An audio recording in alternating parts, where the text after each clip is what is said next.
కేంద్రపాలిత ప్రాంతమైన యానం నియోజకవర్గంలో ఈ వివిధ ప్రభుత్వ పాఠశాలల్లో పనిచేస్తున్న మిల్క్ బాయిలర్ సిబ్బంది తమ సమస్యల పరిష్కారం కోరుతూ పుదుచ్చేరి వ్యాప్తంగా చేపట్టిన ఆందోళన శనివారం సాయంత్రం విరమించారు. పుదుచ్చేరి విద్యాశాఖ ఉన్నతాధికారులు 10,000 నుండి 18,000 వేతనాలు 4 రోజుల్లో పెంచుతామని హామీ ఇవ్వడం జరిగింది. అంతర్జాతీయ మహిళా దినోత్సవం సందర్భంగా ప్రముఖ కాంగ్రెస్ పార్టీ నాయకులు కాటంశెట్టి రామ్మూర్తి, అర్ధాని దినేష్, రాజబాబు, చెక్కల అరుణ్ కుమార్, శ్రీమంతుల శ్రీధర్ తదితరులు దీక్షా శిబిరంలో ఉన్న మహిళలకు చీరలు అందజేసి తమ సంఘీభావం తెలిపారు. అదేవిధంగా సాయంత్రం దీక్షా శిబిరం వద్ద ప్రముఖ న్యాయవాదులు సంఘీభావం తెలిపారు. అనంతరం ఆందోళనకారులకు నిమ్మరసం ఇచ్చి దీక్షను విరమింపచేయించారు.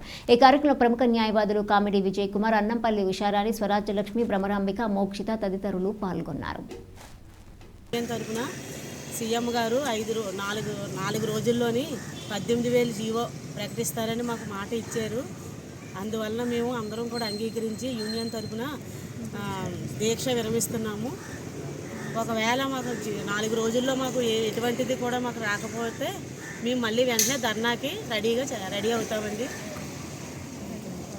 గట్టిగా ఈ 4 రోజుల నుంచి మేము దీక్షలో ఉన్న వాళ్ళకి పెద్దలు, నాయకులు, కాంగ్రెస్ తరఫున అందరూ కూడా మాకు మద్దతు సంఘీభావం చెప్పారండి. అందరికీ కూడా పేరు పేరున కూడా మాకు ధన్యవాదాలు తెలుపుతున్నాము మా యూనియన్ తరఫున.